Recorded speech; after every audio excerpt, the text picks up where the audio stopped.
नमस्कार, स्वागत बा आप सबके इन खबर के भोजपुरी चैनल पे। बांदा जेल में बंद माफिया मुख्तार अंसारी एक बार फिर वीडियो कॉन्फ्रेंसिंग के जरिए जज साहब के सामने एकदम में से गिड़गिड़ाए लागल।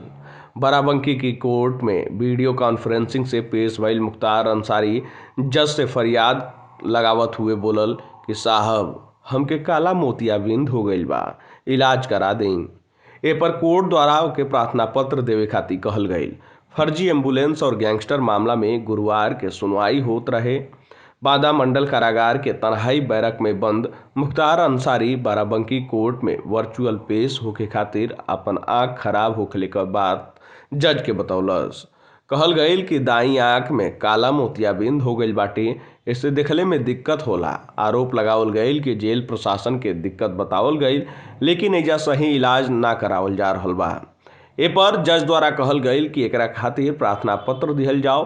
मामला में वरिष्ठ जेल अधीक्षक वीरेश राज शर्मा द्वारा बतावल गईल कि मुख्तार दाई आंख में दिक्कत के बाद वर्चुअली पेशी में भी रखले रहे।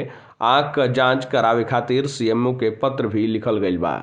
जेल प्रशासन का दावा बा कि मुख्तार का रूटीन चेकअप करे खातिर डॉक्टर समय समय पर आवत रहना।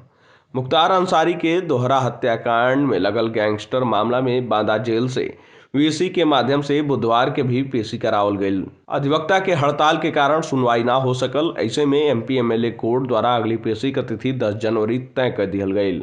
थाना दक्षिण टोला क्षेत्र अंतर्गत पुराना आरटीओ ऑफिस के सामने मन्ना सिंह हत्याकांड के गवाह राम सिंह मौर्य और उनके गनर सिपाही का हत्या कर दिहल गईल रहे। मामला में मुख्तार समेत सभी दर्जन भर आरोपियन के खिलाफ गैंगस्टर का मामला दर्ज कल गईल। बुधवार के वीसी के माध्यम से मुख्तार अंसारी का पेशी करावल गईल, लेकिन अधिवक्ता के हड़ताल के कारण मामला में सुनवाई ना हो सकल और कोर्ट द्वारा अगली पेशी का तिथि 10 जनवरी तय कर दिहल गईल।